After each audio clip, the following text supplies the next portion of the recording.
Crowds shouting in the heart of Tel Aviv, protest banners rising above the square, and Israelis turning against each other as the war with Iran intensifies. Hi, this is Navya and you're watching TimesXP. In a surprising scene inside Israel, hundreds of protesters gathered at Habima Square in Tel Aviv, but the protest was not against an outside enemy. It was against their own government. Many demonstrators came to oppose Prime Minister Benjamin Netanyahu and in the decisions for the military strikes on Iran. Some held banners with powerful messages. Others shouted slogans calling for an end to the war.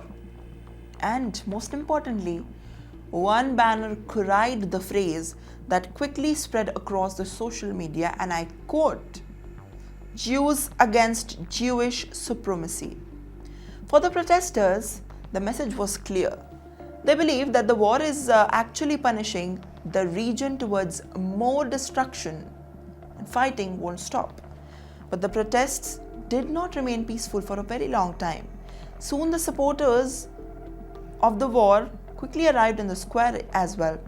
They argued that Israel had no other choice but to strike Iran to protect its security. And the military campaign was about the survival, not for the attacking. The two sides faced each other in the middle of Tel Aviv. Voices grew louder, slogans turned into shouting, and tensions quickly rose. Police and security forces stepped in to keep the rivals groups apart from each other, from stopping the situation to getting violent. And this revealed something really important. Israel is not united. Like many countries during the times of conflict, the society itself is divided.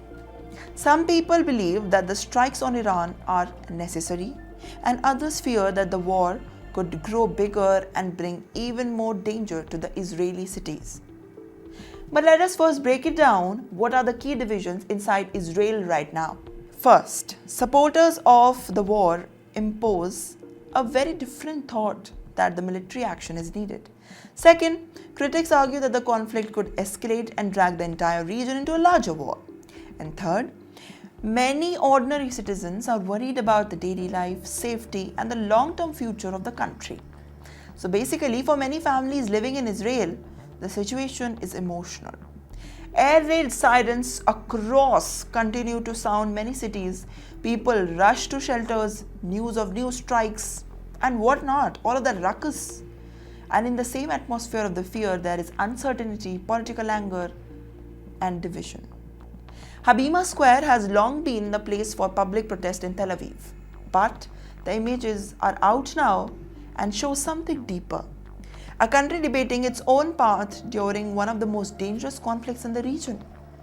The protest also shows that even during the wars, democratic societies continue to argue, question, and challenge their leaders. And that may be one of the most powerful symbols of all. A nation under pressure, citizens speaking out, and a debate about future war. So, even after that being said, the question still remains. Will these protests grow stronger or as the conflict continues, or will the pressure of the war push the country towards a greater unity? Well, as the tensions rise across Middle East, the streets of the Tel Aviv are becoming another battlefield. Not with missiles, but with ideas. And the world is watching closely.